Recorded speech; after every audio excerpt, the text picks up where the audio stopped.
Good evening. Good evening. Very warm welcome to you all. Thank you for coming this evening, and we really hope you'll enjoy it. Special welcome to Rory Steyn. He's the one on the right, the one who waved, the one with slightly grey hair. Not a massive difference, but yeah, that's Rory. Thank you very much for coming all the way from South Africa, and he's going to a number of different events around the country, but great to have you with us in Salisbury this evening. My name is Gavin Walker. I'm the minister of Bishop Down Evangelical Church. This event's been put on by 4 churches. So Bishop Down, David is the assistant minister at Christ Church Salisbury. Mark Payne, the minister who was going to be doing the interview, has COVID, so is unable to be with us. Andy Boosfield from St Mark's and St Andrews has COVID and is unable to be with us. Nick Windust would have welcomed you on the way in from Harnham Free Church. In fact, here he is. Oh, speak of him, and he arrives. Yay, round of applause. This is Nick from Harnham Free Church. They're the 4 churches putting on this event this evening. We're very grateful to Godolphin School for allowing us to use the theatre and all the techie stuff, and to Mel up there helping us with this. Always wanted to be a nurse stewardess, not. But anyway, fire exits are there and there. The toilets are there. So gents is that side, ladies and disabled that side, and if there's a fire, I don't know whether there's a fire alarm, but somebody will shout, and we can then head to the fire exits. The plan is that Rory will be interviewed for about 40 minutes. We'll then have a 10-minute break to stretch our legs, write any questions that you have for Rory. There's a card on the bags that you got on the way in. Do write any questions as you go along. There's a little pencil in the bag as well, so you don't even need to have brought a pen or a pencil. Nick and I will collect in the questions. We'll pass them up to David and Rory during the break and have questions after that. So that'll be about 20-25 minutes of questions. I hope that makes sense. And I'm going to hand over to David and Rory. Thanks, Paul. Great, welcome. It's great to see you all. Rory, welcome. So good to have you with us. Have you been to Salisbury before? Yes, I have. Well, welcome back. Thank you. Now, you're a long way from home. Yeah. Tell us where you live in South Africa, who you've left behind. I am Cape Town born and Joburg bred. So I love telling Cape Townians that I left there for a better city. And I left my wife, Jill. There was a picture earlier of my family. She is a headmistress of a prep school just outside Joburg, and we have 3 boys. Kyle, Ian, and Craig. She was born in Glasgow, actually, my wife. Came to South Africa as a little thing of, I think, around 15 months old when her dad immigrated. Her dad is no longer with us, but he was an engineer that came from Scotland to South Africa at a time in the 60s when we needed a lot of professional services. He answered the call, and he had 4 girls. My wife, Jill, is the second born of the 4. The elder 2 were born in Scotland and the younger 2 in South Africa. Mm-hmm. And how old are you now? 58. Okay, so pretty old. And Thanks, mate. Yeah. So you were born, what, in the 60s? 63. Okay, so let's go back to that time and, kind of paint a picture of what was it like growing up in South Africa in that period. What was home life like? What was general society like? So, apartheid came to South Africa in 1948. So right after the war, what should have happened was that Field Marshal Jan Smuts should have become our Prime Minister. And for those of you who know your history well, you'll know that Smuts was Churchill's closest confidant during World War II. And in some almost Donald Trump-esque type of electioneering, the National Party very craftily they just canvassed and electioneered really well in the rural areas, and the National Party, rather than Smuts' South African Party, won that election in 48. And they were the ones that instituted this ideology known as apartheid. Now let me just pause there and say to you, and please, I'm not insulting anybody's intelligence, but I found that not a lot of people know that the word apartheid, or certainly the last 4 letters of that word, it's a Dutch word, because the Afrikaans language is a derivative of Dutch. The last 4 letters of that word are a suffix, like ness in English. So you have goodness and kindness and apartness. That's all it is. It means separateness. So as an ideology that separated people in one country based on the color of their skin, it was more than just an ideology because it was underpinned by legislation. So, we're all reasonable people and intelligent people. We know that racism exists in most, if not every country in the world, including the UK, certainly still in South Africa. But only South Africa legislated this division of people based on race. So there were 4 classifications. There were whites, blacks, colored, and Asians. And colored and Asians were by far the smallest. There was only about 1% of the population of each of those racial classifications. And they were, as the cliche goes, they were too white. They were not white enough under apartheid. And they're not black enough under the current legislation. So very marginalized people, but obviously not as marginalized as the black population, because when I was born in 1963, 2 things. Firstly, apartheid had 15 years to establish itself, so it was up and running. And the white population of South Africa was 14% of the total population. And if you flip that, because this is actually answering your question, sorry for the long-winded answer, 86% of the education budget would have been spent on that 14%. So I benefited as a white South African from a brilliant government education.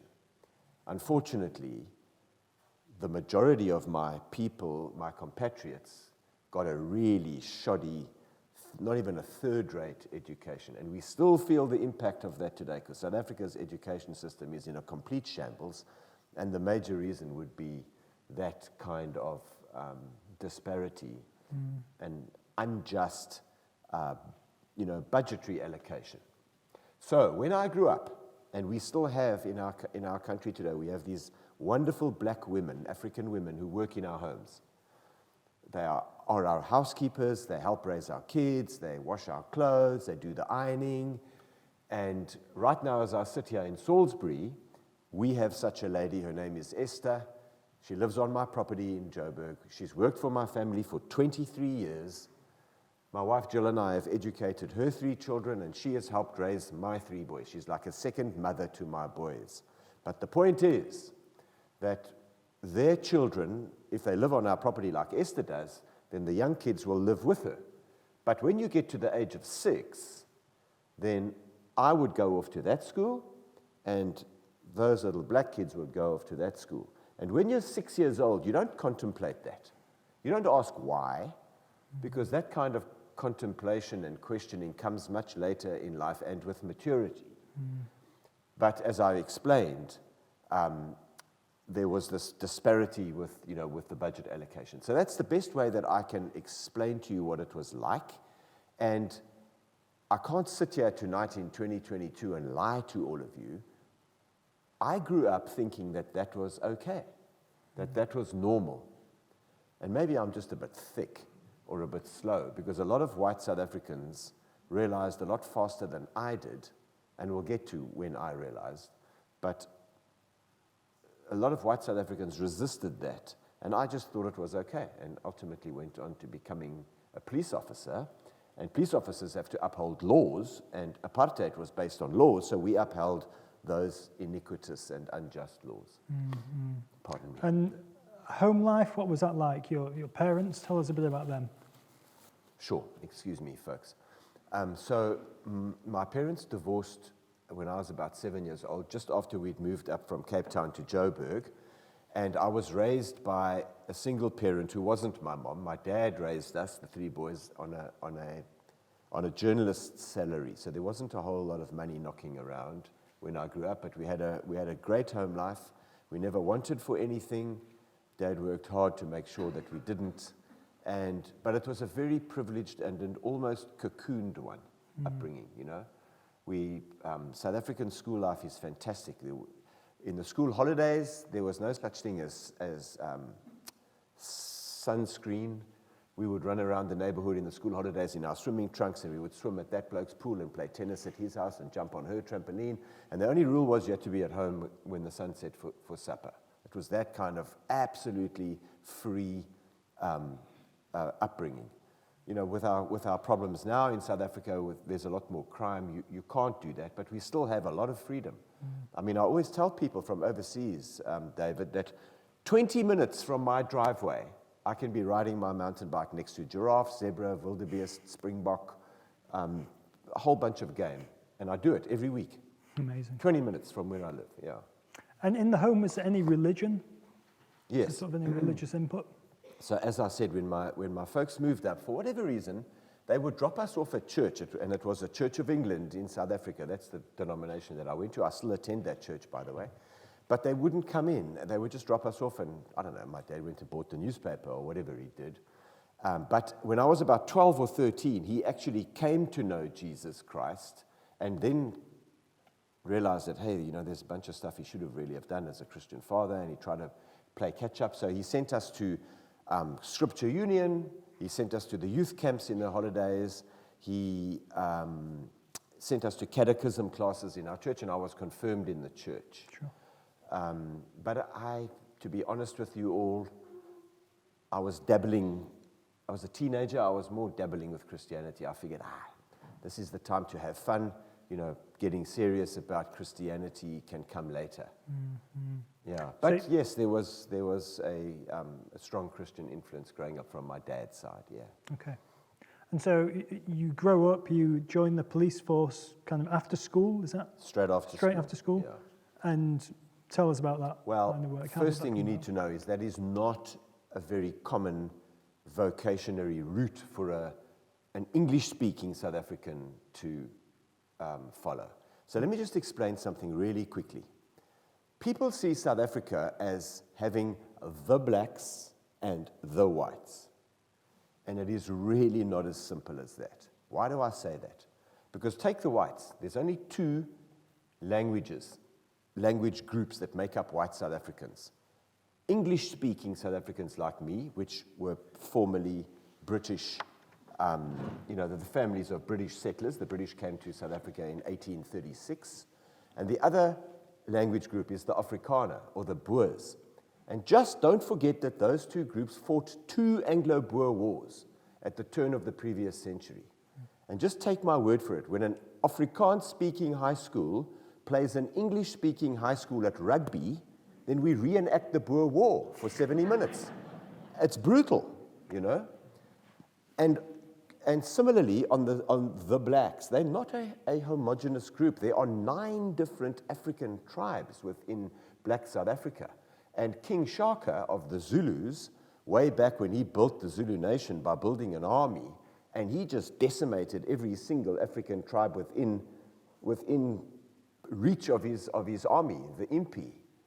So they're not united, and each one fights for its own place in the sun. So you can't simplify South African politics like that. So as I said to you, going to become a policeman for a white English-speaking kid like me leaving school was not common, because the police, the railways, the post office, the transport infrastructure was largely, so any government employment was largely the domain of the Afrikaner, because Afrikaners were in charge, and so they kept, it wasn't quite sheltered employment, but it was, the government jobs were reserved for Afrikaners. So my dad understood that context, because he was a journalist. And he said to me, you're going to go into like the lion's den over here. And he was right, because when I got to police college in 1982 to do a year's training, my platoon, which was platoon 7 of Bravo Company, had 36 beds, 18 down this wall and 18 down that wall, and there were 4 of us who were English speaking. You know, the rest were Afrikaners. So that's the environment that I entered when I left school and joined the police. And the other thing is that every white South African male at the time had to do 2 years of compulsory military service. There was conscription in South Africa, only for whites and only for males. And we called it going to the army. And the only way you could not go to the army was if you were a conscientious objector, and then you were vilified. and marginalized, or you could go to university, and then they would defer your national service. As soon as you graduated, the army grabbed you, and they would then obviously use that qualification. So if you studied medicine, they'd put you in the medical corps, and so on. Yeah. While you're in the police force, you are sort of upholding the apartheid ideology. How was that? What was kind of day-to-day work like? So at a standard police station, typically we had 4 shifts. Alpha, Bravo, Charlie, Delta, and there would be competition between the shifts, as there always is competition, and the shift that makes the most arrests in a month gets 2 extra rest days, for example. So the lowest hanging fruit was, so the major law underpinning apartheid was called the Group Areas Act. So that is the legislation that determined where in South Africa geographically which South African population group lived. So obviously the whites lived in the cities, and we had the best of the land. And geographically, the Zulus came from Zululand or Natal, which was a British colony. Mandela's tribe, the Abatembu and the Xhosa people came from the Eastern Cape, and there were some in the Western Cape. The Sesotho, like my domestic worker Esther, who comes from the Orange Free State in the center of the town, they have northern and southern Sotho. That's the kind of thing. So, like if I had to employ Esther back then, I would have to give her a pass. So they had to carry these passbooks. They were hated documents. Think of the Nazis and Europe during the war. So you had a passbook. So I would confirm Rory employs Esther, and I would sign it. So if a cop stopped her in a white suburb, a white area, she could produce the pass and say, I'm actually an employed worker, and they would let her pass. If she didn't have the pass, she was arrested, and that's what we would do. Friday night, we would cruise into the streets, we would just randomly stop black people. If they didn't have their pass, arrest them, and that just kept yours. That was that ridiculous. So that was what it was like, and I thought that was okay. And you, how long were you in the police force for? 17 and a half years. And you sort of moved around and moved up, I guess? And yeah, so started in a regular police station, and then one day the security police came recruiting. And I think they figured out, well, there's an English-speaking kid who attends a church. Let's use him in the churches section. So why, you may ask, did the security police think it necessary to have a churches section is a good question. And it's because a lot of the funding from Europe in particular that supported the anti-apartheid organizations, all of them banned under apartheid legislation. So they're operating underground, agitating against apartheid, were funded via the church. So there was the South African Council of Churches, which was a member of the World Council of Churches, and the money would come in there and it would be disseminated to these underground structures. And we knew that, and they knew that we knew that. So my job, when I was recruited, I was a young, naive, very wet behind the ears still warrant officer, or police inspector, as you would say in Britain. And my induction was, okay, Steyn, you go up to the 11th floor and get the tapes, those old reel-to-reel tapes of the bugged telephones of the staff at the South African Council of Churches. And I would put these clunky old headphones on, and I had to listen to those phone calls and make notes of anything that sounded subversive and report it up. And remind me if I forget, but there was a specific lady in the headquarters of the SACC whose phone I listened to, because she was the secretary to the General Secretary of the South African Council of Churches. Her name was Mary Mqadana. She's also no longer with us. And I'll come back to Mary. But, I could only understand about 30% of the conversation, because the other 70% were in one of the African languages, and I didn't speak any of them at that time. So how did you go from there to, working for Mandela? Sort of tell us a bit about the man himself and his history and great prison, question. things like that. So that was 86. Things were happening in tranches of 4 years here. 86, I get recruited, I get put on the churches section. 1990, the last white state president in South Africa, F.W. de Klerk, makes this earth-shattering announcement on the 2nd of February, 1990. Remember, guys, the Berlin Wall came down and communism ended in Europe in 89, And in February of 1990, apartheid is abolished in South Africa. So these are kind of momentous times historically. And 9 days later, on the 11th of February 1990, Mandela walks out of prison. So as de Klerk signs that announcement, because the announcement was, I'm going to release Mr. Mandela unconditionally, and I'm going to unban all the banned organizations and banned persons. So at the stroke of a pen, as he abolished those laws, we, as the special branch, had no more work, because everybody that we concentrated our attention on was now legal, not illegal. Let's just take a step back. So Mandela's in prison. Give us a bit of background. Okay. He is sentenced to life imprisonment in 1964, charged with high treason, terrorism, and sabotage, because his organization, the African National Congress, was formed in 1912, and we had only just become the Union of South Africa in 1910. Up until then, we were a British colony. 1910, we become a Union of South Africa. 1961, we become the Republic of South Africa. The African National Congress is formed, and the first president was a church minister, a Zulu, called Chief Albert Luthuli, also South Africa's first Nobel Peace Laureate. The second was Tutu, and the third and fourth were de Klerk and Mandela jointly in 93, awarded the Nobel Peace Prize for essentially demolishing apartheid. At that stage in 1912, and it was formed to give African people a voice. They didn't have a vote, but they needed a forum to express their political ambition. And they were listened to, but to a very small degree. Come 48, when the Nats got into power, they had no ear. The government would refuse to talk to them. And I'm not a politician, please understand that, and I'm not justifying anything or any actions. But for whatever reason, the African National Congress formed an armed wing, known as Umkhonto weSizwe, which means the spear of the nation. And they blew up things like electricity pylons and that kind of act of sabotage. The entire high command of the organization gets arrested. Mandela's not there, and he's on the run. This is in 63, when I'm born. And he was known as the Black Pimpernel, but eventually they got him. The security branch arrested him, and there's a huge memorial now. It's in Natal, in Zululand, and it's called the Mandela Capture Site. And it's beautiful, beautiful, huge, big steel piece of architecture. I don't know whether any of you have seen it. That is the Mandela head and face at that site, and then there's a museum in there that talks about this moment. Anyway, so they go on trial. It's called the treason trial. As I say, charged with high treason, terrorism, sabotage. If he had been convicted of high treason, he would have hanged. But because he was convicted of sabotage, life imprisonment.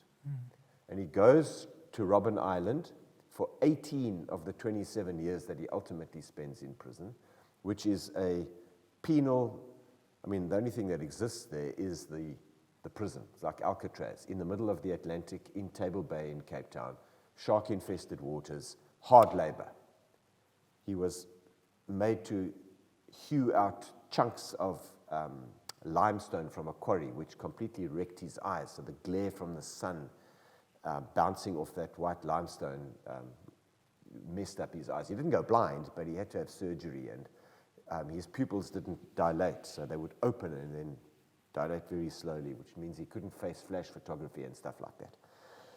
So 1990, de Klerk announces he's going to release him. Abolishes that, as I've said, all of those laws. And I was then instructed to start a VIP protection unit within the special branch. Because, please also understand that up until that point, David, the National Party government and all of its cabinet ministers and the state president were completely anathema to the business community and the diplomatic community. Nobody wanted to touch those guys and their racist policies. As soon as he made that announcement, he's flavor of the month. And everybody now wants a part of this government because okay, that's the announcement, but what's the strategy? Where's the direction? Where's the country going to go? What are you going to do? What are the international relations going to look like? So all of a sudden, they're getting invited to black tie dinners and business briefings and chambers of commerce meetings and embassy briefings. And these ministers are traveling and they require security, just like, your secretaries here in the cabinet have a degree of protection. And that's what I was instructed to do in Johannesburg. So that's 1990. Now, 4 more years, 94. Mandela wins our first democratic election, and I now get a president who has a home and an office in Johannesburg, where I'm the head of VIP protection. So I'm spending 3/4 of my working day going in advance of him and securing whatever venue he's at, which means bring the sniffer dogs through there, post my men and women at the entrances and exits, and wait for him to arrive. That was my job. So, think back to you growing up with this apartheid ideology. A black man becomes president. I mean, what does that do to you kind of emotionally? How do you reflect on all you've been living for and doing in the past? Well, I still didn't like it much, but I guess some still small voice in the back of my head told me, well, actually, that's called democracy. There was an election, the majority of the people voted for him. Yes, he's a black president, but he is the president, and I'm still the commander of the VIP protection unit. So when I get a telex, remember telexes, even before faxes, you've got telexes. I get a telex telling me that the newly inaugurated president of South Africa will fly from the Union Buildings in Pretoria, which is 60 kilometers north of Joburg. Beautiful sandstone building designed by an English architect, Sir Herbert Baker, and it sits on a little hillock in Pretoria overlooking these magnificent gardens. And it's got this huge amphitheater, and that's where the ceremony of Mandela's inauguration was held. And 184 of the world's VIPs, heads of state, heads of government, and royalty are invited to this thing, including the late Duke of Edinburgh. And my job, and that of the men and women who served under me, was to secure the 13 5-star hotels in Joburg, because there were none in Pretoria, where all of these VIPs stayed, and then their motorcades had to take them up the M1 motorway to Pretoria to attend that inauguration. And nobody told me any different other than this telex that I got. So I thought, well, listen, I'm still the commander of the VIP unit. I better go to Ellis Park, because the telex told me that this new president of mine is coming to attend a soccer match there. And you may laugh, because who goes to a soccer match when he's just become president of a country, and the entire world is celebrating this historic event? Well, Nelson Mandela did that. And the reason, David, is because somebody very astute on the inauguration committee decided that if we put 60,000 football fans into Ellis Park Stadium and televise this historic inauguration on the big screens there, then that is 60,000 fewer people clogging up the M1 freeway, where I've got to move these 184 motorcades. And more importantly, possibly, 60,000 fewer people clogging onto those magnificent lawns of the building, because there is a party going on there, because black South Africans are celebrating the advent of freedom and democracy. There's not space for 6 people, never mind another 60,000. So it was actually a stroke of genius. But it did mean that I had to go there and do what I would have done had de Klerk been going there for rugby, because it's a rugby stadium.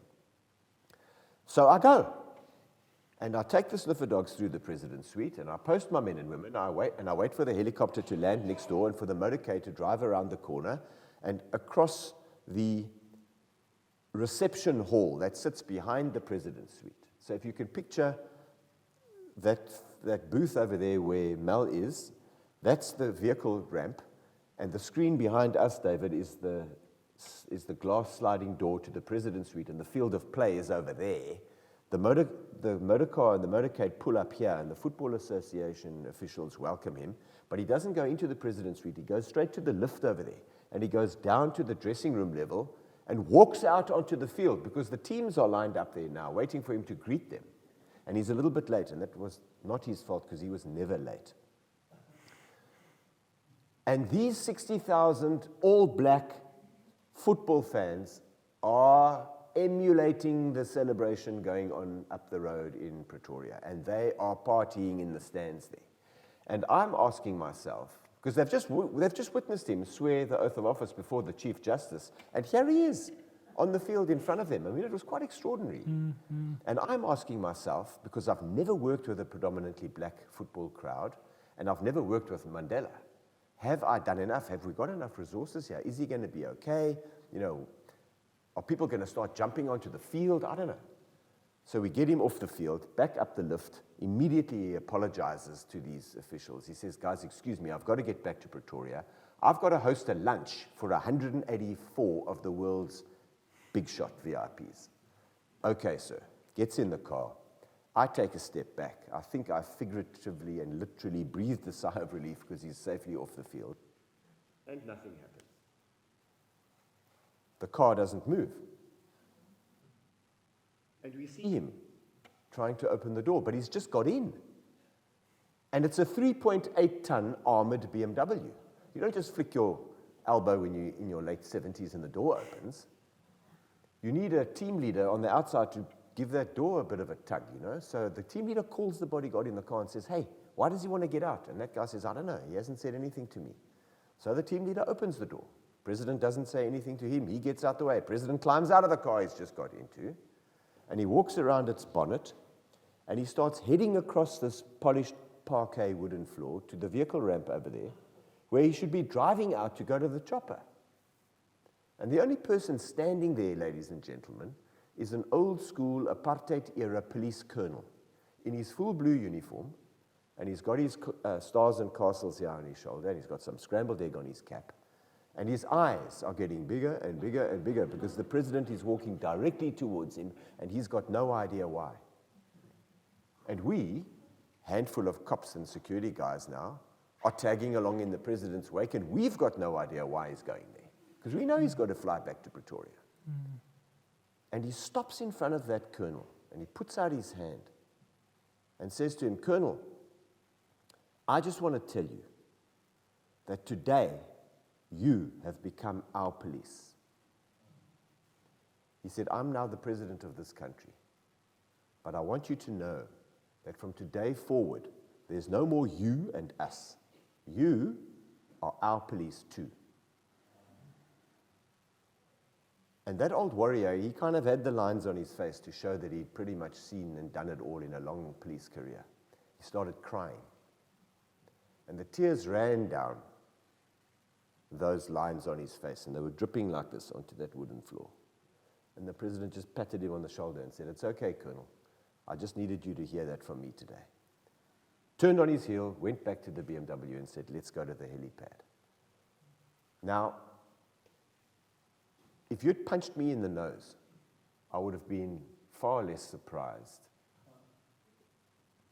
than what I heard him say to my colleague. By the way, my rank at the time was only one lower. I was a lieutenant colonel at the time in the South African police force. And it was the last thing I expected a political prisoner, you know, an ANC freedom fighter, somebody that I had considered to be a terrorist, would say to a white cop.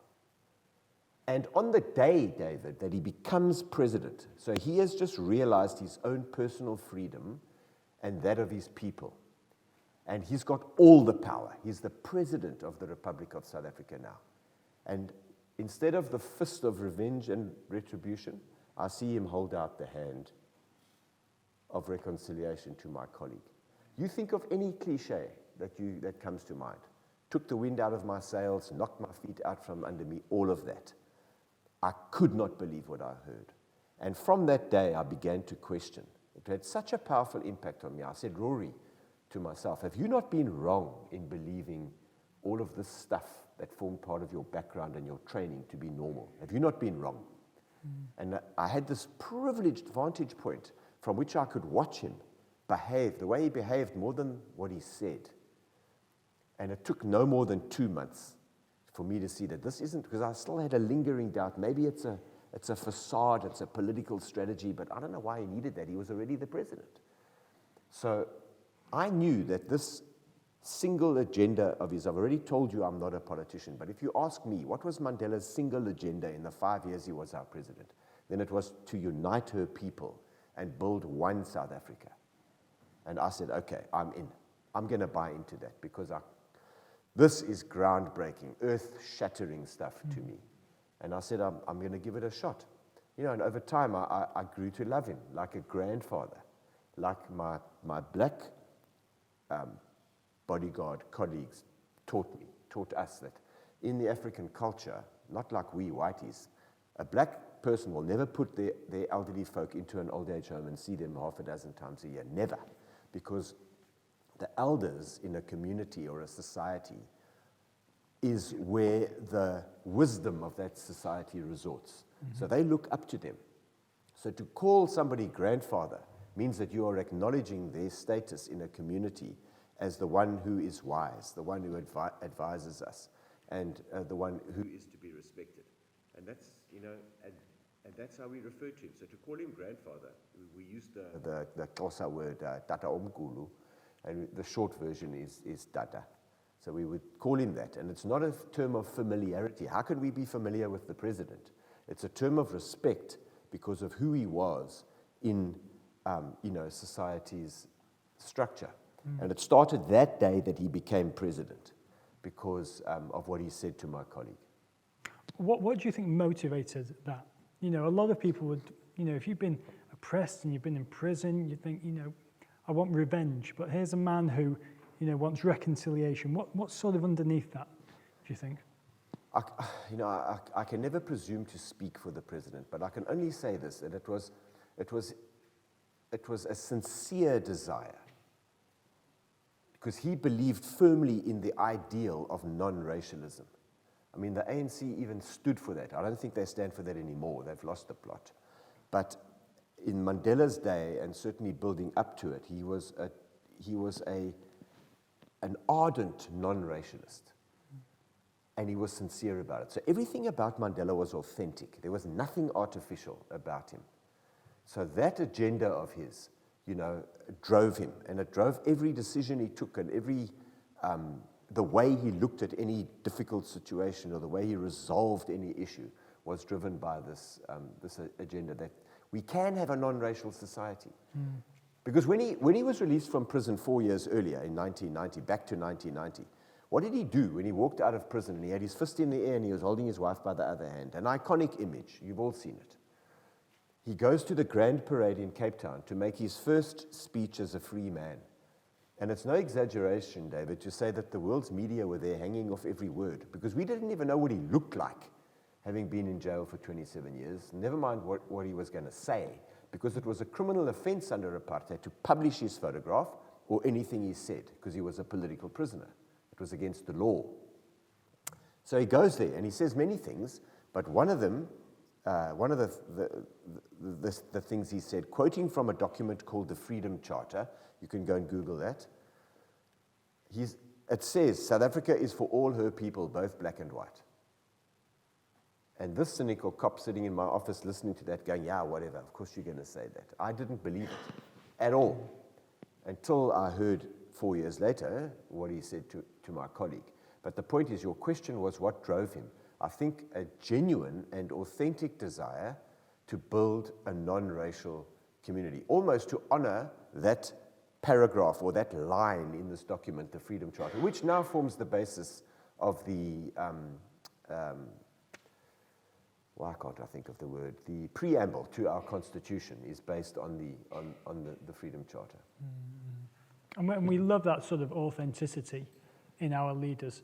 Tell us a bit about, you worked with him in private, away from the cameras. What was that like? What was he like? Well, the greatest, Mal, I need to take this jersey off. This happens. I'm just getting hot under these lights. I'm sorry. So the greatest compliment that I can pay the president is that he,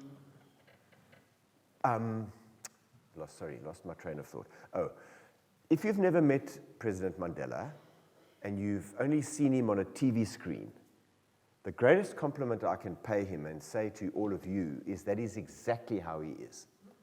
He didn't have a public image or an electorate-facing Mandela, and then those of us close to him, got to know the real guy. Because the real guy was that guy. And the way he spoke to another head of state is the way he spoke to the gardener, is the way he spoke to us, is the way he spoke to his family. And you know how rare that is today, to be that consistent. And it's especially rare in a politician. But he was every bit that. And it's something I admired. I still admire it. Sure. Yeah. Share with us one or two memorable moments. We're going to have a break in a few minutes.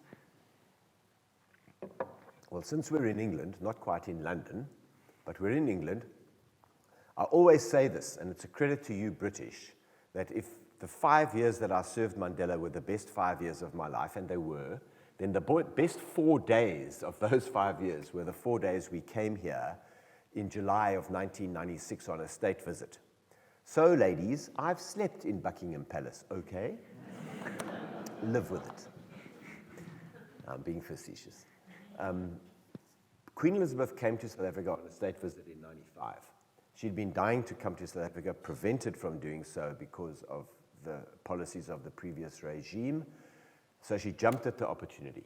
95, she visited 5 South African cities, and during that time she must have invited the president to reciprocate. So to London we went in July of 96, and we went to Brixton. So you may appreciate that Brixton probably isn't on the average tour of duty for a state visit, but President Mandela asked to go to Brixton, so we went, and we decided he would open a community center that Prince Charles's charity, the Prince's Trust, had built. So that's easy, because we can control access to the building, and then he'll cut the ribbon and declare it open, and everyone's happy. But when he comes out of that community center, pardon me, then there is an opportunity for the people of Brixton to come to the main road outside there, and he's going to walk down the road for 100 meters to the right, just him and Prince Charles, so that the people of Brixton can see this man, and you just have to take my word for this, he is a kind of a messiah to any mixed-race community anywhere on earth. So we walk out of this community center, David, and all the hairs on the back of my head stand up. And I just knew, okay, things are going to start jumping here in Brixton today. Because there are guys hanging off street poles, and they are shouting and celebrating, and there are tens of thousands of them up against the crowd barriers that the bobbies have lined up on either side of this main road. And all the vehicles that we arrived in Brixton in are on the left here, because he's going to walk that way. 100 meters, pick him up, and then we're leaving Brixton. We are heading for South Africa House at Trafalgar Square, where Prince Andrew was the next host. He was going to receive the president at South Africa House. And I said to one of these little grey men, ladies, because they exist, you know, they're supposed to run the royals' lives. Well, there's one standing next to me here, Lieutenant Colonel Anthony Mather, British Army, retired.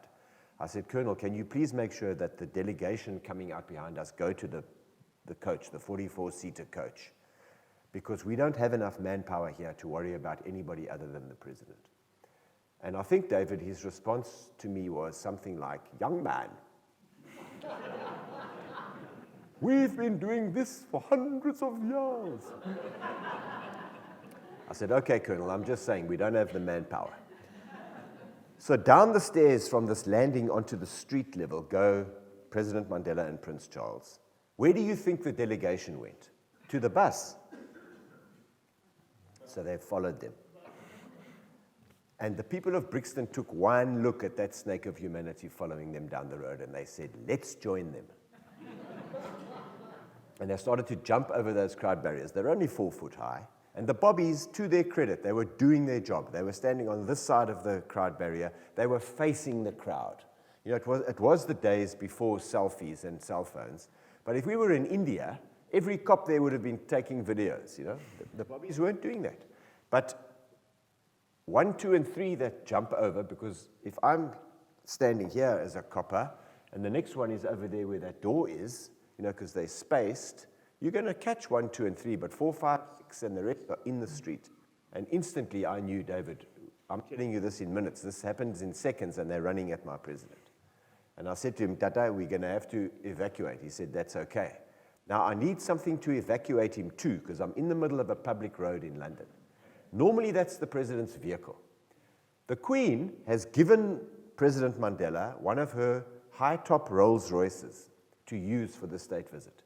And when I met the driver of that, when we arrived in the UK for the state visit, the guy was 90 in the shade, the driver of my president's car. I said to the Brits, "What are you doing, man? I thought a cop's going to drive him. Who's this guy?" "No, he's the driver from the Royal Mews." I said, "You are kidding me. What's he going to do if we get into strife?" And that's the thought that's going through my head. I'm going to evacuate him. The car, oh no, man, it's driven by this wrinkly. And David, the next thought that went through my head is, he's here. We didn't even call him.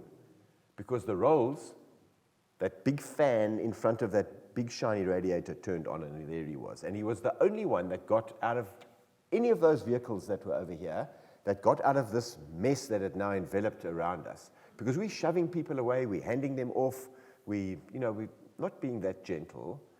And there's the Rolls. Open the door, put the president in the Rolls.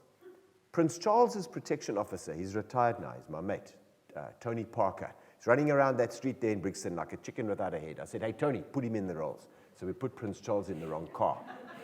Now I look for Zanani, Madiba's daughter, and she's over here on the left. I see her wild eyes and arms and legs flailing there. I shout to the bobbies, "Push her forward." That's the president's daughter. Open the Rolls a third time. No space for Zanani because Prince Charles's behind is in her seat, but they moved up and they made some room and she got into the Rolls. Now we try and straighten this thing across the road because people are still, it looks like a queen bee and worker bees around it. It's like this hubbub going on there. They're still trying to get to the car. So we're still shoving them away a bit. And then the bobbies brought those beautiful riot horses in there. You know those animals, big, trained, 17 hands high horses with perspex blinkers over them because you guys don't know how to behave at soccer matches, those horses. They brought them in there, and they put 3 on either side of that Rolls. And now I'll need to stand up. So if a big 17 hands high horse does that with its rump, then a person from Brixton goes from here to there fast. And it was like Moses in the Red Sea. Next thing, there's space on either side of this Rolls. And we start walking speed, we're going down the road. I stay next to the door because people are still trying to get to us. Can you believe it?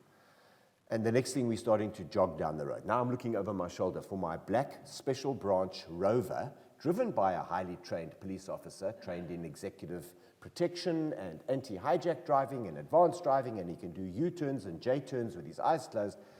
And that's the car that goes behind the Rolls that I'm in, and I'm looking for it now, because now we get to the point 100 meters down the road.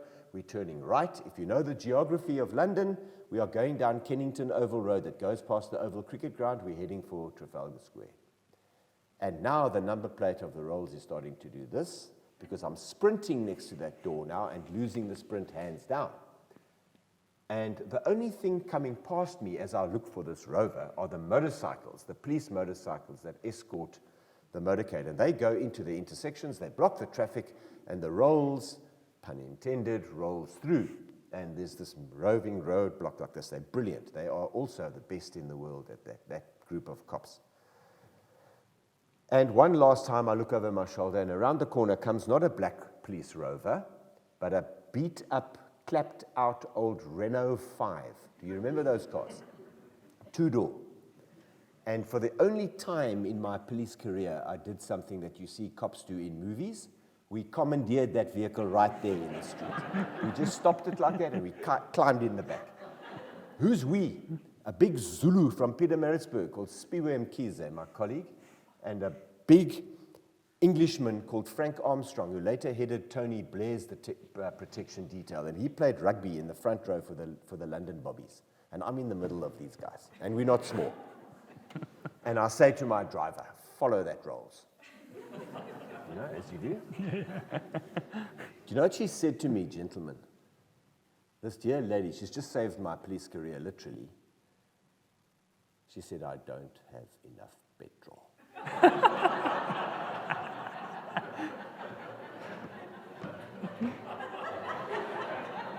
Ladies, when it says E, it doesn't mean enough. Where could I go? I couldn't say to her, "Don't worry, just pull in here to the BP, we'll fill it up." No, because then the cops are already releasing the traffic across the route, and we're never going to see that Rolls again. It's gone.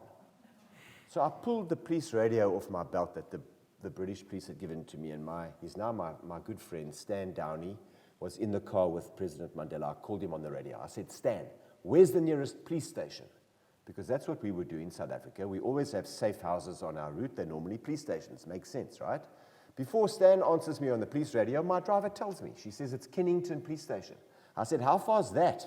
She said, half a mile up the road. I said, hey, Steyn, tell that driver to turn into Kennington, Nick, half a mile up the road, because you've got the wrong principal in your car, and you're on your own, you and 11 motorbikes. We need to find 2 motorcades. Roger, says Steyn. And somehow, she was right behind that Rolls, and it turns into the police station. Amazing. As I sit here, David, and ladies and gentlemen, I don't know whether I had the good manners or the common courtesy to thank this lady, and I also don't know how I got out of the middle of the back seat of a 2-door Renault 5, but it was fast, and I ran into that police station. I said, where's the station commander? And here he comes, superintendent. Stars and Castles, scrambled egg. I said to him, Superintendent, I'm Superintendent Steyn from South Africa, and I've got President Mandela and Prince Charles about to walk into your police station.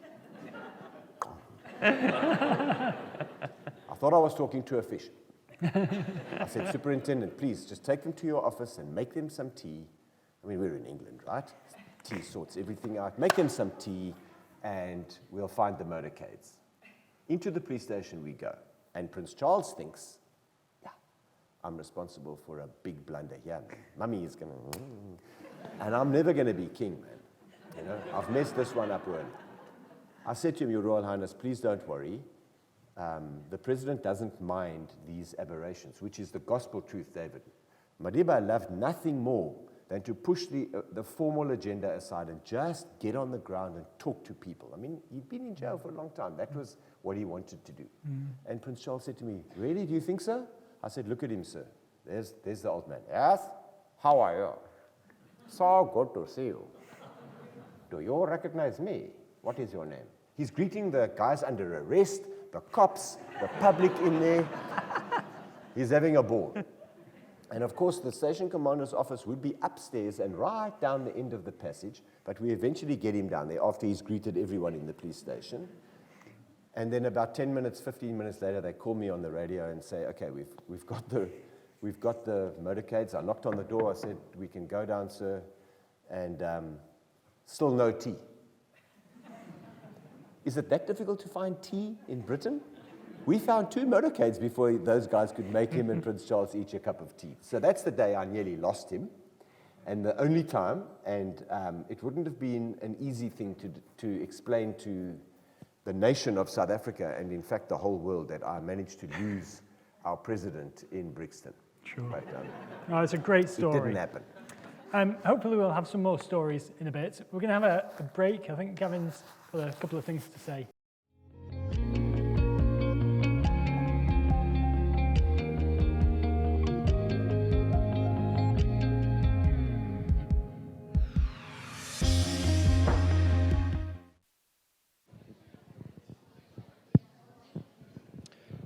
Can I encourage everyone to come and take their seats again? Could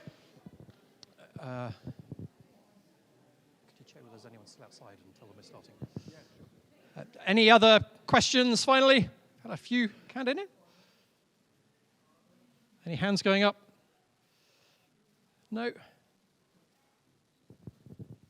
Sorry, there is one over here somewhere. No? No.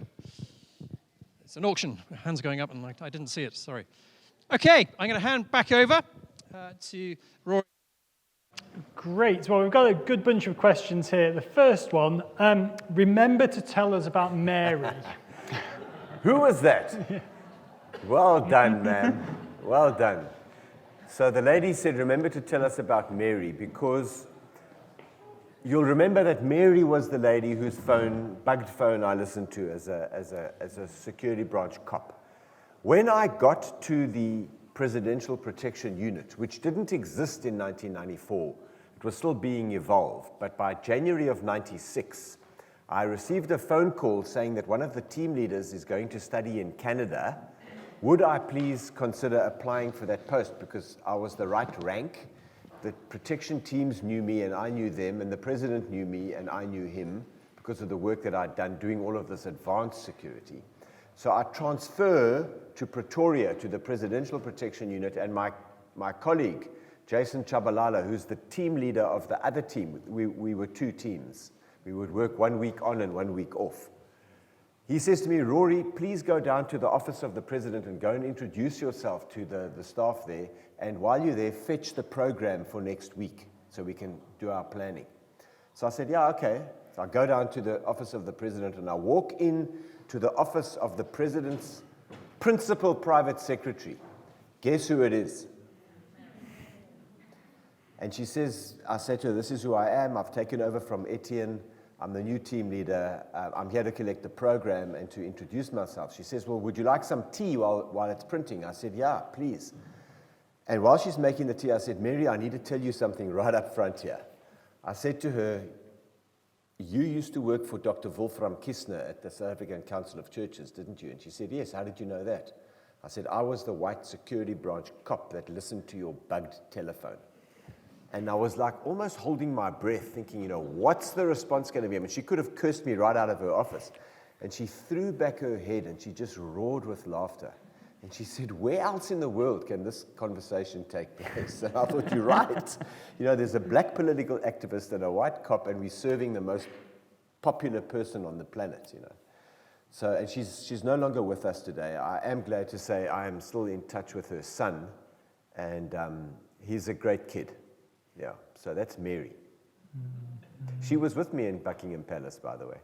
And if we've got enough time, I'll tell you a cool story. But let's see. Let's move on. A question about when your parents took you to Sunday school. They'd Yes. sort of clear off elsewhere and you would be left. Did you find that kind of off-putting, or do you think it was strange? Frankly, I can't really remember. But I probably didn't think much of it because I was still a kid. I was only 7 years old. And like I said earlier, you don't contemplate too deeply on matters then. But it probably did strike me as strange later because other kids that were sitting in my Sunday school class had their parents at church. But I would be lying if I said to you that I can remember very clearly, what that was like. Yeah. And you spoke earlier about how kind of you were a bit half in, half out when it came to Christian things. Later on, when you're in the police force, you become a Christian. Tell us about that. Yes. So as I explained that social context that I was entering into there as one of only 4 English-speaking kids, my dad gave me a book written by an English evangelist called John Blanchard. Many of you will be familiar with his books. And it was called Living and Learning the Christian Life. And my dad gave me the book and said, my boy, just read some of this book each night when you read your Bible. And I must have done that, and I was reading Psalm 2 one night, and I know it was Psalm 2 because I wrote the date in the margin of that Bible, which I discovered. It was lost for many years, and I discovered it last year sometime. And in Psalm 2 it says, today you've become my son, and today I have become your father. And that's where I wrote the date in the margin, and it was like a light switched on. And something said to me, you know what, Rory, it's now or never. It was that kind of a thought process. And I did realize that I had been meddling and dabbling with Christianity rather than taking it seriously. And that I knew that my Creator had certain claims on my life. And that day I said, okay, Lord, enough messing around now. And I said, Jesus, please come and fix this mess that is my life. And let's sail the ship in a straight line. We almost made a U-turn and went 180 degrees in the opposite direction. And so, we would say that is the day that I invited Jesus into my life. Mm-hmm. And that happened in 1982. Here's the thing, David, that was in 82. I didn't meet Mandela until 94. So that's 12 or 13 years, if you include both the years. That I was still dealing with some messed up stuff in my heart, bless you.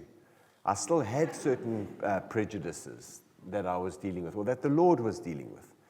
And the thing that blows my tiny mind, even today as I sit here, is this, that if I had died in that intervening 13-year period, I know that I would have ended up in heaven, despite what was going on in my heart, Because God's love and His grace is that big. Because it's not about how well we live our lives, is it? It's about what His Son did for us. Yeah. And so you look back to reading Psalm 2. In what ways did your life kind of change from that time on? What were some of the more noticeable things? Well, it does. And there are theological terms for this that we don't need to go into. But when you make a commitment to Jesus, that's a one-off. It happens and it's done. Thereafter starts a process of you learning and God teaching you to be better. And we're never going to be perfect. Until we get to heaven, we will be. But on this side of eternity and that curtain, that final curtain, we're going to be working at it for the rest of our lives. And that's just the way it is. And you don't achieve any of that righteousness overnight. In fact, I'll talk about this too, that President Mandela is on record as saying, I am not a saint, and people should not treat me as if I were a saint. And I can relate to that, because it's a struggle. It's the greatest struggle that I have as a Christian is to be consistent in the way I live. That's a very tough thing to do. But we strive to do that because we are so eternally grateful for what God did for us in sending His Son to deal with everything that separates us from Him. Do you ever talk to Mandela about spiritual things? Yes and no. He knew that I was a Christian, and he knew that I was involved in my church. He never told me personally, bless you, where he stood with Jesus. But here's the thing, and we must never forget this, that all of Nelson Mandela's schooling, from kindergarten right up to university, where he qualified as a lawyer, all of those institutions were established by British Methodist missionaries. So those were all church schools. So he heard the gospel absolutely. And I used to pray, Lord, if my president doesn't know you, please remind him of those things that he learned as a boy and a young man.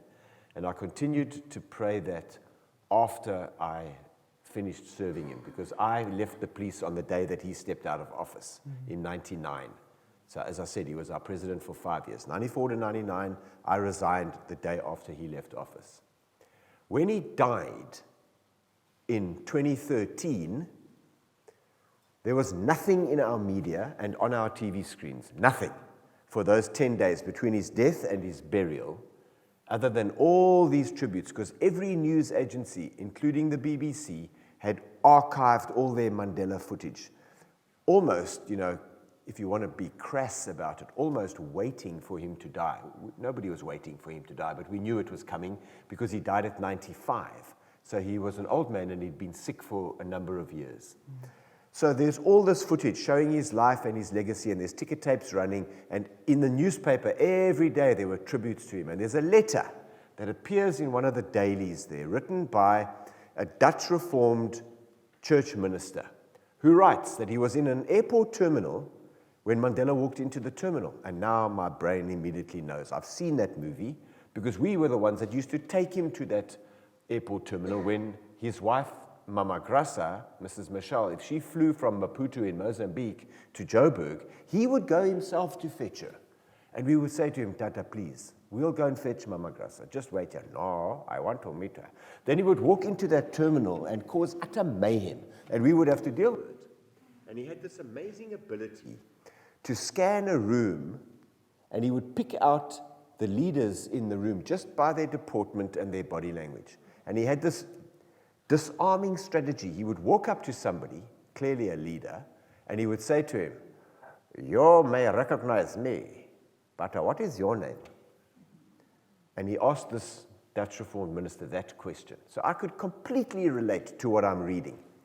And this guy writes that he said, well, my name is so-and-so, and the old man asked, well, what is it that you do? And he said, well, since you ask, sir, I am a Dutch Reformed church minister. Oh, Madiba says, I had so much regard for Professor Johan Haynes, who was the moderator of the Dutch Reformed Church, who apologized for apartheid. He apologized publicly because the church defended apartheid, and he apologized for that.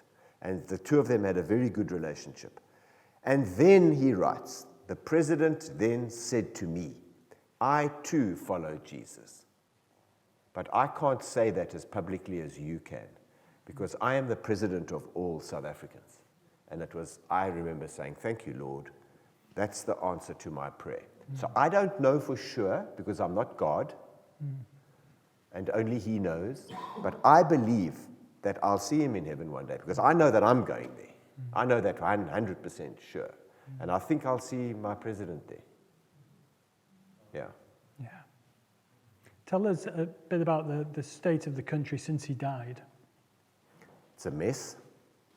We have a very corrupt government that operates on patronage. I'm embarrassed and ashamed as a South African that we didn't vote against Putin and Russia. We sat on the fence in the United Nations, and this is the party of Mandela that fought for the human rights of African people, but we aren't prepared to give those same rights or grant them to Ukrainians. I can't live with that. I'm very sorry.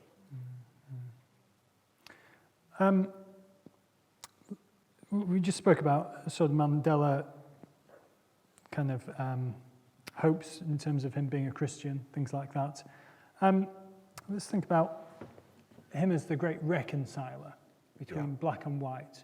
And how is that kind of shaped, and how does that connect with your Christian faith, this idea of reconciliation? Well, there's two kinds of reconciliation, aren't there? There's a horizontal reconciliation, such as that which Mandela brought to my country, where men and women across this color barrier that had so divided us were reconciled because of the way he approached life, like what he said to that colonel, like what he said when he made his first speech as a free man, and his commitment to non-racialism. So he reconciled us. So we've done a pretty good job of undoing a lot of that, sadly, but Mandela's agenda was to unite us, and that's here. But there's also a vertical reconciliation where mankind, or humankind, men and women, are to be reconciled to their Creator. And that Jesus does. So if you were to ask me, and I guess that's what you are indirectly asking me, if you're asking me, David, what is the difference between the way Mandela changed my life and the way that Jesus changed my life, then to that I say this, that Nelson Mandela never claimed to be the sinless Son of God. He never claimed to be able to forgive sin. In fact, as I've said, and I heard it with these ears, he said, I'm not a saint, and people must not treat me as if I were. So to me, and to my Christian ear, what Mandela is saying is that I'm not perfect, and he wasn't perfect. And I too need a savior. That's what I'm hearing. The second thing I'll say is that I was there, ladies and gentlemen, on the 13th of December 2013 when he was buried on his farm in Qunu in the Eastern Cape. He lay in state at those same union buildings where he swore the oath of office for 3 days, Wednesday, Thursday, Friday, and any South African could come, walk past that coffin. There were soldiers on the 4 points around the coffin with their heads bowed, with their hands on top of their rifles in a show of respect. And you could walk past that casket and pay your respects. Anybody could come. And then on the Saturday after that, that body in that coffin was flown from Pretoria to Mthatha in the Eastern Cape so that it could go to its final resting place on his farm. And we, as the bodyguard, were invited to that ceremony when our Air Force flew the coffin down. So there was an aircraft hangar in the Air Force base, and the who's who of South Africa were there. All the political leaders, the Mandela family, and a lot of other invited guests, all in black, in mourning. Very somber ceremony. And the coffin was in the front here. It was just like this. It was raked, semicircular seating in this aircraft hangar. And while the proceedings continued, we were called up by protocol officers, 10 of us at a time, to stand 5 on either side of that coffin. And we were left alone with our own private thoughts and our memories. because we knew who was in that box. And I count it as one of the greatest privileges of my life to have been invited to that. Because whenever we were around the president, we were working. But that day, we were invited guests, and we were treated like dignitaries ourselves. The next day, Sunday the 13th, now I'm working again, because now I've got an overseas client who's flown into South Africa, and she has been invited to that funeral. So there's a big marquee on the farm in Kunu. 2,000 people attend the funeral service, and then a very small, it should only really have been family, but that group got a little bit bigger, but it was still a very select group who stood round the grave. And that coffin came out of the marquee on a gun carriage, went up a little hill about 200 meters, senior military officers slow marching behind this gun carriage carrying the coffin, that same coffin. And it comes right past me. And it goes to the graveside. And that's where it is today, David. Nelson Mandela's body is in a hole in the ground in Kunu in the Eastern Cape in South Africa. But Jesus' tomb, my friends, somewhere on a hillside outside Jerusalem, we don't know exactly where, is empty. And we're going to celebrate that in a very few weeks, short weeks' time, aren't we? Because what happened on that first Easter Sunday morning? Mary, early in the morning, goes to the grave, not even knowing whether she'll be able to get into this tomb. Because on Good Friday, and it couldn't have been very good for her, she watched them murder her Lord on the cross, and then his body went into that tomb. Now she goes there to try and take care of this broken body if she can. And she finds the grave open. The stones rolled away, the grave clothes are folded up, and they're lying on the ledge where they put him. And there's a bloke sitting there who she thinks is the gardener. And Mary says to him, "What have you done with my Lord?" And of course, it isn't the gardener, it's the risen Christ. And he says to her, "Mary, it is me. I have risen." And that's what we're going to sing on Easter Sunday, aren't we? Hallelujah, Christ is risen. And the last difference is that, folks, absolutely, Madiba had a huge and a profound effect on me, and I hope I've done that some justice this evening. But that only lasts until I go into my hole in the ground one day, because I'm not here to tell you about it after I die, so it's gone. But the change that Jesus made all those years ago in 1982 is eternal, so it's infinitely greater than that of Mandela. And the last thing, almost the last thing I'll say is this, that I say this with every respect, every ounce of respect that I can garner for you, because I don't know you folks, I don't. And I say this respectfully, it doesn't matter to me whether you sit here tonight and you tell me, "But I don't believe in life after death." That's irrelevant. Because life after death is very, very real. The Bible says it is ordained for a man and a woman to die once and then to face judgment. So we are ushered immediately into the presence of our Creator. And He says, "On what basis must I allow you to spend eternity with me?" And then it doesn't matter whether you're an Anglican, a Catholic, a Methodist, a Happy Clappy, or whatever. The only answer is on the basis of what your Son did for me when He shed His blood. That's what gets you to heaven. And this is the final thing I'll say, David, because many people say to me, "Oh, Rory, you had such a wonderful opportunity to serve this wonderful man," as you called him, the great reconciler. He was such a good person, and it would be such a shame if he were not to go to heaven, or if such a good person were not to go to heaven. No, my friends, no. You don't get to heaven by being a good man or woman. Please get that straight in your head tonight. If nobody's told you that, and if you've lived your whole life thinking that good people go to heaven, I'm telling you that's rubbish. Because the Bible says that God considers our good deeds to be what? Filthy rags. That's what He thinks of our good deeds. So if you think that you can get right with God by being good, then I'm here tonight to tell you that that's not so. The only way you can get right with God is to say, Lord, I accept what your Son did when he shed his blood. So Jesus has done it for us. We can try all we can to live a good life. It's not good enough. And we need to acknowledge that the only way to get there is through the blood of our Lord Jesus Christ. So that's what I came all the way from South Africa to tell you tonight. And thank you for coming and thank you for listening. Yeah, thank you very much.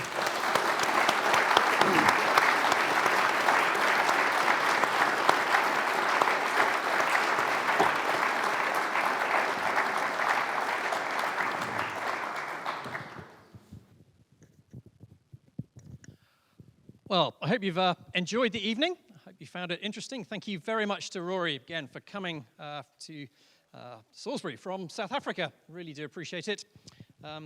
You're right to say thank you to the Godolphin School for allowing us to use the theatre. Thank you to Mel up there hiding away. We've got some flowers for Mel. We've got some chocolates for John. I don't know whether he's around, but the facilities guy in the school. We will find him. And we've got a little something for Rory as well, just to say thank you.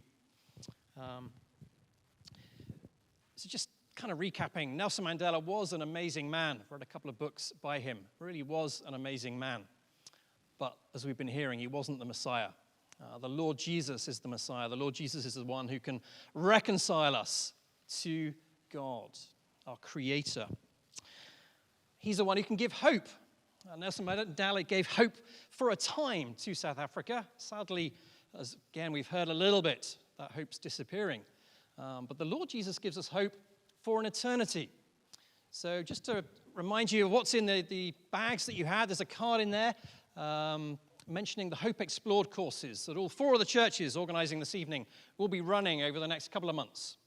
You can find a hope that will last forever in the Lord Jesus Christ. Some of the things that Rory's mentioned we cover on that 3-week course. If you're interested, please do get in touch with one of the churches that is on that card. There are a couple of small books in the bag as well. Easter is coming up in a couple of weeks' time. One of them is the story of Easter from John's Gospel. To have a read of that, I hope that's interesting. It might intrigue you, get you thinking more about the Lord Jesus, perhaps encourage you to come along on one of those courses. And the other is a little book by Rick Ties about life and the life that we can have through Jesus. If you have any feedback on this evening, do fill in if you handed in a question and you now haven't got your card, there's some spare ones over there or either entrance or exit. Do grab one of those. If you got any feedback on the evening, please do fill that in and pass it back to Nick or I or David. And I'm sure Rory is going to hang around for a bit if you have any questions for him. But yeah, thank you very much for coming, and I hope you've had a good evening. And again, thank you very much to Rory.